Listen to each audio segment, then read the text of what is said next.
വിശദമായി നോക്കാം.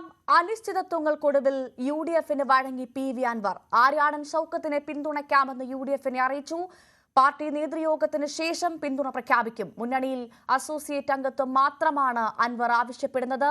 എന്നാൽ ഇക്കാര്യത്തിൽ ഉറപ്പൊന്നും കൊടുക്കാൻ UDF തയ്യാറായിട്ടില്ല. ഒരു പകൽ നീണ്ട നാടകത്തിനൊടുവിലാണ് അൻവറിന്റെ തീരുമാനം. UDF അന്ത്യശാസനം നൽകിയതോടെയാണ് അൻവർ തീരുമാനം മാറ്റിയത്.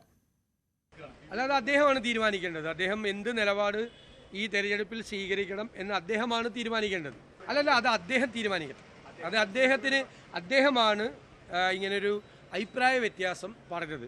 അപ്പോൾ തെരഞ്ഞെടുപ്പുമായി സഹകരിക്കണോ വേണ്ടയോ എന്നുള്ള തീരുമാനം എടുക്കേണ്ടത് അദ്ദേഹമാണ്.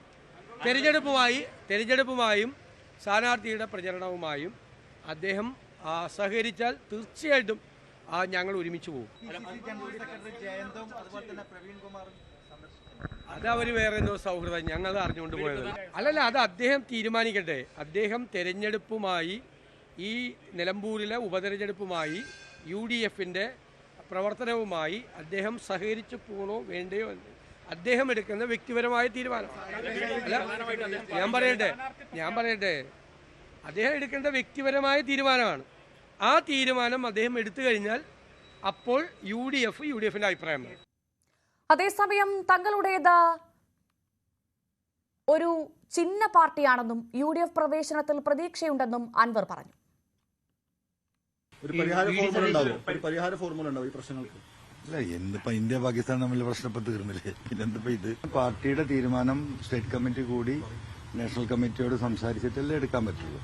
എനിക്ക് വ്യക്തിപരമായി അൻവർ തീരുമാനിക്കട്ടെ, അൻവറിന് ഇരിക്കാൻ പറ്റുന്ന കാര്യമല്ല അത്. പക്ഷെ വ്യക്തിപരമായി എന്തെങ്കിലും തീരുമാനം എടുത്തിട്ടുണ്ടോ മത്സരിക്കാനോ അല്ലെങ്കിൽ UDFനൊപ്പം ചേരാനോ?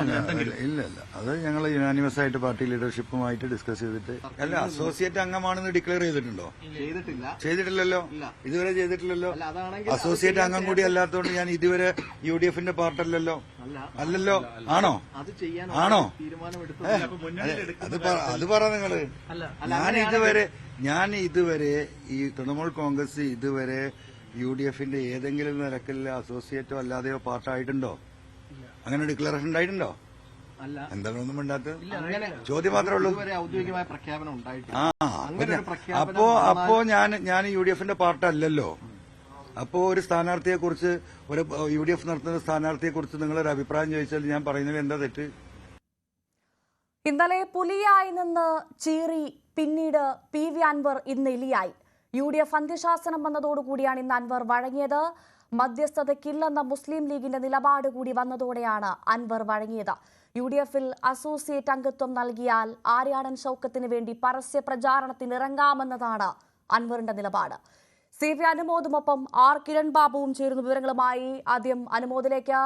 അനുമോദ്, നിലമ്പൂർ കാട്ടി പേടിപ്പിക്കേണ്ട എന്ന കൃത്യമായ താക്കീത് നൽകിക്കഴിഞ്ഞു കോൺഗ്രസുമൊപ്പം പ്രതിപക്ഷ നേതാവും.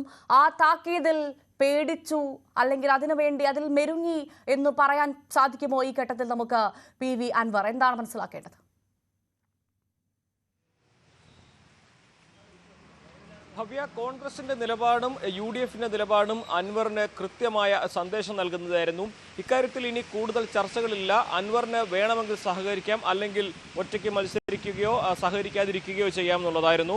പക്ഷേ അൻവറിന് കൃത്യമായിട്ടുള്ള ഒരു ധാരണ ഇക്കാര്യത്തിൽ നൽകിയതോടെ അൻവർ ഇക്കാര്യത്തിൽ ഇതുവരെ ഉണ്ടായിരുന്ന മുൻവിധികളും പിടിവാശികളും മാറ്റിവെച്ച് വഴങ്ങുന്നു എന്ന സാഹചര്യത്തിലേക്ക് എത്തുകയാണ്.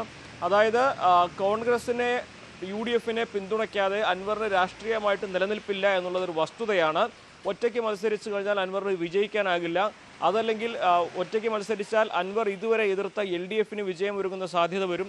അതല്ലെങ്കിൽ താൻ എതിർത്ത ആര്യടൻ ഷൗക്കത്ത് വിജയിക്കുന്ന സാഹചര്യം വരും. രണ്ടാണെങ്കിലും അൻവറിന് രാഷ്ട്രീയമായിട്ട് അത് വലിയ പരാജയം തന്നെയാകും ഉണ്ടാവുക. അപ്പോൾ പ്രായോഗികമായി ചെയ്യാൻ കഴിയുന്നത് ഇനിയിപ്പോൾ UDFനൊപ്പം നിൽക്കുക എന്നത് മാത്രമാണ്. കാരണം രാഷ്ട്രീയമായിട്ട് അൻവറിന് മുന്നേറണമെങ്കിൽ, മുന്നോട്ട് പോകണമെങ്കിൽ ഇത് മാത്രമാണ് പ്രായോഗിക തലത്തിലൊരു വഴി.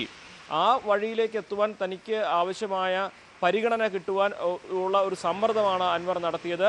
അതിൽ UDF ആ തരത്തിലുള്ള ഒരു സമ്മർദ്ദത്തിന് വഴങ്ങുന്നില്ല എന്ന് വ്യക്തമാക്കുകയും ആദ്യം അൻവർ UDFനൊപ്പം നിൽക്കുമെന്ന ഒരു കാര്യത്തിൽ ഉറപ്പ് പറയട്ടെ, തെരഞ്ഞെടുപ്പിൻ്റെ കാര്യത്തിൽ ആദ്യം പ്രഖ്യാപിച്ച പരിപൂർണ പിന്തുണ അത് അൻവർ നൽകട്ടെ, അതിനുശേഷം ഞങ്ങൾ ഇക്കാര്യത്തിൽ തീരുമാനമറിയിക്കും, അൻവറിനെ പരിഗണിക്കുമെന്ന ഒരു സന്ദേശം UDF നൽകിയതോടെ അൻവർ അതിലേക്ക് മാറുകയാണ് ചെയ്തത്. ഇത് രാഷ്ട്രീയമായിട്ട് നിലനിൽക്കാനുള്ള അൻവറിൻ്റെ അവസാനവട്ട വഴിയാണ്, അല്ലെങ്കിൽ അവസാന വഴിയാണ്. അപ്പോൾ സ്വാഭാവികമായിട്ടും ഇതുവരെ നടത്തിയ സമ്മർദ്ദ ശ്രമങ്ങൾ, സമ്മർദ്ദ തന്ത്രങ്ങൾ അത് പൂർണ്ണമായും ഫലപ്രദമാകാത്ത സാഹചര്യത്തിൽ അൻവർ UDFന് വഴങ്ങുന്നു. അൻവർ ഈ സാഹചര്യങ്ങൾ പ്രായോഗിക തലത്തിൽ ഇതാണ്, മറ്റു വഴികളൊന്നുമില്ല എന്ന് മനസ്സിലാക്കി ഇങ്ങനെ ഈ ഒരു തീരുമാനത്തിലേക്ക് എത്തുന്നു എന്ന് തന്നെയാണ് പ്രധാനപ്പെട്ട ഒരു കാര്യം. UDFനെ സംബന്ധിച്ച് അൻവർ അവിടെ മത്സരിക്കുകയാണെങ്കിൽ തെരഞ്ഞെടുപ്പിൽ അൻവർ നേടുന്ന വോട്ടുകൾ UDFന് തലവേദന ഉണ്ടാക്കുമെന്നത് ശരി തന്നെയാണ്. പക്ഷേ അതല്ലാതെ ഏതെങ്കിലും ഒരു തരത്തിൽ അൻവറിൻ്റെ സമ്മർദ്ദങ്ങൾക്ക് UDF വഴിപ്പെടുകയാണെങ്കിൽ അത് വലിയ തോതിൽ തന്നെ പ്രതിഷേധങ്ങൾക്ക് പാർട്ടിക്കുള്ളിലും മുന്നണിക്കുള്ളിലൊക്കെ വഴിയൊരുക്കുമായിരുന്നു. അതിനെ അതിജീവിച്ച് പാർട്ടി നിലപാട് ഇതാണ് എന്ന് പറഞ്ഞ് പാർട്ടിയുടെ സമീപനം കൃത്യമാണ്, അതിൽ സഹകരിക്കാമെങ്കിൽ മാത്രം സഹകരിക്കാമെന്ന് VD സതീശൻ വ്യക്തമാക്കിയതോടെ അൻവർ ആ ഒരു തീരുമാനത്തിന് വഴിപ്പെടുകയായിരുന്നു. ഇനി മറ്റന്നാൾ ചേരുന്ന പാർട്ടിയുടെ യോഗത്തിന് ശേഷം കാര്യങ്ങൾ ഔദ്യോഗികമായിട്ട് പ്രഖ്യാപിക്കും. ഇതാദ്യമായിട്ടല്ല അൻവർ ഇത്തരത്തിലുള്ളൊരു തീരുമാനങ്ങൾ ആദ്യഘട്ടത്തിൽ സമ്മർദ്ദം ചെലുത്തി പിന്നീട് UDFൻ്റെ താല്പര്യങ്ങൾക്ക് വഴിപ്പെടുന്നത് നമ്മൾ പാലക്കാട് കണ്ടതാണ്. അതിനേക്കാൾ കുറെ കൂടി ഗൗരവപരമാണ് നിലമ്പൂരിലെ സാഹചര്യം. കാരണം നിലമ്പൂരിലെ ഉപതെരഞ്ഞെടുപ്പ് അൻവർ ഉണ്ടാക്കിയതാണ്. സ്വാഭാവികമായിട്ടും അൻവറിന് രാഷ്ട്രീയമായിട്ട് അത് ഒന്നുമല്ലാത്തൊരു സാഹചര്യത്തിൽ കൊണ്ടുചെത്തിക്കുക എന്നുള്ളത് അയാൾ രാഷ്ട്രീയമായിട്ട് ചെയ്യുന്ന ഏറ്റവും വലിയ ഒരു മണ്ടത്തരമാകുന്ന സാഹചര്യമാകും. അപ്പോൾ അതിലേക്ക് പോകാതെ ഇനി മുന്നോട്ട് പോകാൻ ഉള്ള ഒരു അവസരം ഇതുതന്നെയാണെന്ന് മനസ്സിലാക്കി അതിലേക്ക് വഴങ്ങുകയാണ് ചെയ്തിരിക്കുന്നത്. ഇതിനെ സംബന്ധിച്ച അന്തിമ പ്രഖ്യാപനങ്ങളും പരസ്യപരമായുള്ള പ്രസ്താവനകളും ഒക്കെ മറ്റന്നാൾ ഈ യോഗത്തിന് ശേഷമായിരിക്കും ഉണ്ടാവുക. എന്താണ് UDFനെ സംബന്ധിച്ച് വലിയ ആശ്വാസകരമാകുന്ന നടപടി തന്നെയാണ് അൻവറിൻ്റേത്. തീർച്ചയായും കിരൺ ബാബു കൂടി നമുക്കൊപ്പം ചേർന്നു. കിരൺ, ഏറ്റവും പ്രധാനമായി നമ്മൾ പാലക്കാടും ചേലക്കരയിലും കണ്ട അതേ നാടകം, അതേ ഡ്രാമ ഇവിടെ ഇറക്കി കഴിഞ്ഞിരുന്നു PV അൻവർ. പക്ഷെ അതും പാടെ പാളിപ്പോകുന്ന കാഴ്ച നമ്മൾ കണ്ടു കഴിഞ്ഞു. ഇന്നലെ വരെ ആര്യാടൻ ഷൗക്കത്ത് PV അൻവറിന് മോശക്കാരനായിരുന്നു. പക്ഷെ ഇന്ന് UDFൽ അസോസിയേറ്റ് അംഗത്വം നൽകി കഴിഞ്ഞാൽ താൻ ഷൗക്കത്തിനൊപ്പം നിൽക്കാമെന്ന് പറയുന്നു. അങ്ങനെ അങ്ങ് ആര്യാടൻ ഷൗക്കത്തിന് കൈകൊടുക്കാൻ സാധിക്കുമോ PV അൻവറിന്? കിരൺ ബാബു.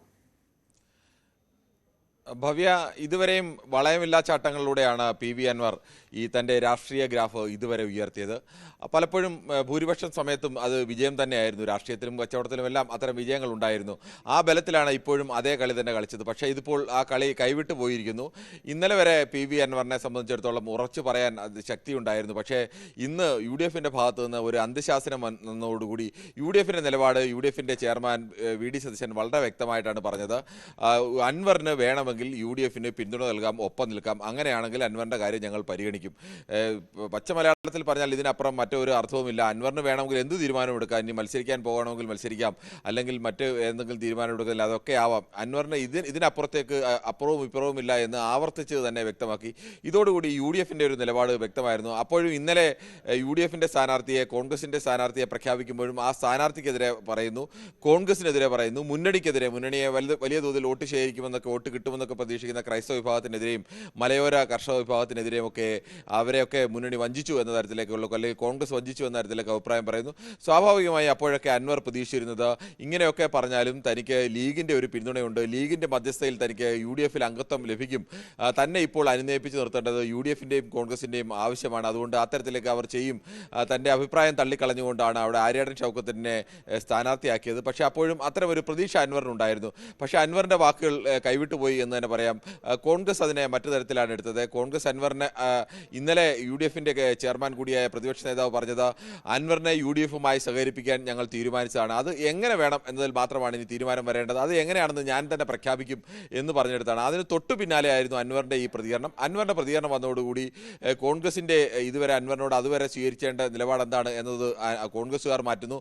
ഒപ്പം ലീഗും അതേ നിലപാട് മാറ്റുകയാണ്. അൻവറിനെ പോലെ ഒരാളെ ഇങ്ങനെ ഭീഷണി മുഴക്കുന്ന ഒരാളെ ഈ ഒരു ഘട്ടത്തിൽ ചേർത്ത് നിർത്തുക അല്ലെങ്കിൽ അയാൾക്ക് വഴങ്ങുക എന്നത് ആത്മഹത്യാപരമാണെന്ന് ലീഗും തിരിച്ചറിയുന്നു. ലീഗിൻ്റെ ഇന്ന് ലീഗ് നേതാക്കളെ വന്നു കണ്ട് അൻവർ ആവശ്യപ്പെടുമ്പോൾ തന്നെ കുഞ്ഞാലിക്കുട്ടി പരസ്യമായി തന്നെ പറയുന്നു ഇത്തരം ഒരു വിഷയത്തിൽ മധ്യസ്ഥരാവാൻ ഞങ്ങളില്ല എന്ന് പറയുന്നു. ലീഗിന്റെ കൂടി പിന്തുണ നഷ്ടപ്പെട്ടതോടുകൂടിയാണ് അൻവറിന് പൂർണ്ണമായും വഴങ്ങേണ്ട ഒരു അവസ്ഥയിലേക്ക് വന്നത്.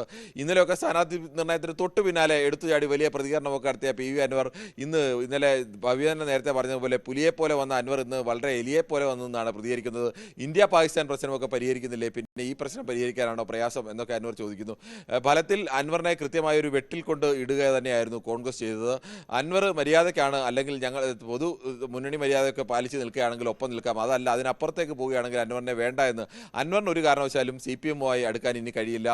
പ്രത്യേകിച്ച് മുഖ്യമന്ത്രി പിണറായി വിജയനെ നേരിട്ടും അതിൻ്റെ കുടുംബത്തെ അടക്കം ആക്ഷേപിച്ചാണ് ഇറങ്ങിപ്പോകുന്നത്. അൻവറിൻ്റെ ഒരു പോരാട്ടവും അൻവറിന് പിന്തുണ കിട്ടിയതുമൊക്കെ ചിലപ്പോൾ അൻവറിന് നേരത്തെ വോട്ട് ചെയ്തിരുന്ന ഇടതുപക്ഷക്കാരോ അല്ലെങ്കിൽ UDF-കാരോ ഒക്കെ ആയിരുന്ന ആളുകൾ അവർ ഈ സർക്കാർ വിരുദ്ധരായി ഇപ്പോൾ നിലവിൽ പിണറായി വിജയൻ സർക്കാരിന് എതിരായ നിലപാട് സ്വീകരിക്കുന്ന അല്ലെങ്കിൽ പിണറായി വിജയനെതിരായ നിലപാട് സ്വീകരിക്കുന്ന ചുരുക്കം ചില ഇടതുപക്ഷക്കാരുടെയും ബാക്കി വരുന്ന UDF-കാരുടെയും ഒക്കെ പിന്തുണയായിരുന്നു അൻവറിനുണ്ടായിരുന്നത്. അവരുടെ എല്ലാം പ്രധാനപ്പെട്ട ലക്ഷ്യം സ്വാഭാവികമായും ഇടതുമുന്നണി സ്ഥാനാർത്ഥിയെ പരാജയപ്പെടുത്തുക എന്നുള്ളതാണ്. അവർ ഇടതുമുന്നണി സ്ഥാനാർത്ഥിയെ പരാജയപ്പെടുത്താൻ വേണ്ടി എന്തായാലും PV അൻവറിന് വോട്ട് ചെയ്യാൻ വഴിയില്ല.